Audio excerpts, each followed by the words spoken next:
Yeah, my name is Robert Acker with Dash Navigation. I'm SVP of Marketing, and the product is the Dash Express, which is the first two-way internet-connected navigation device.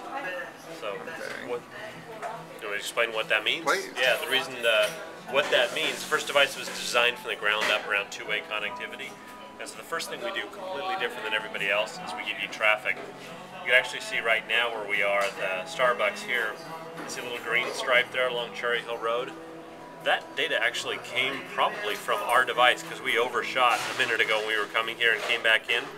And we were going regular full speed. Let me back up here. We were going full speed. So that device went out to the network and came back, and every other device in the DC area, if they zero in here, is going to see that Cherry Hill was free and traffic's moving freely out there. If I back out a little bit more, let me go back out so I can actually see a freeway here.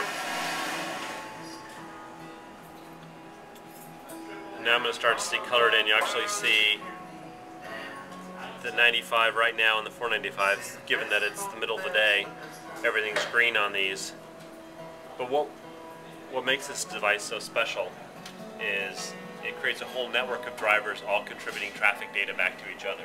And so what it allows us to do is then the way you see that is I see completely color mapped all my routes where I'm going. I would see red, yellow, and orange depending on the traffic conditions on all the routes around me. And then I can select a place and navigate to it, and it will actually tell me how long it will take me to get there based upon current traffic conditions. And the way that works is as I drive, because you saw that little piece of Cherry Hill that I contributed back to the network, as I drive I'm anonymously sending data back.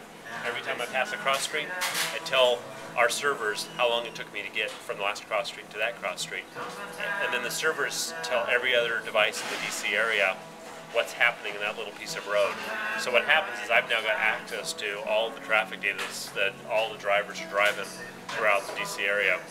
And in order to make it expand just beyond Dash devices, we also get live feeds of sensor data from major parkways and freeways and stuff that we contribute to the devices. So even in the beginning here, we've now been launched for a couple of months while we're still ramping up the number of network devices out there. You've got a base set of data on here, which is coming from the premier traffic source company called INRIX, which gives us flow data we can tell you. So all that means is from now when you go to work or you come home again, for the first time you actually know real time what's happening with traffic, when the road's going to clear ahead of me, or how long it's going to take me to arrive at work.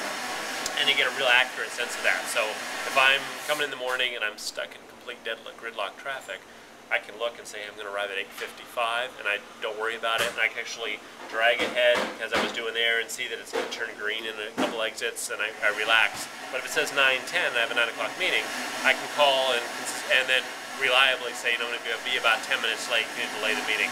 So for the first time, it gives you the power back in your car to have the knowledge you need to actually be able to make decisions or take an alternative route. Maybe I decide I want to take an exit, and I'm not sure if that's going to be the right thing to do, because maybe once I take that freeway exit, it's all jammed up now on that parkway or whatever. This, for the first time, I actually see how long it would take with the alternative route. The Dash will then let you choose based upon current traffic and the time it's going to take. So that's traffic, and it really rewrites the game on just for data.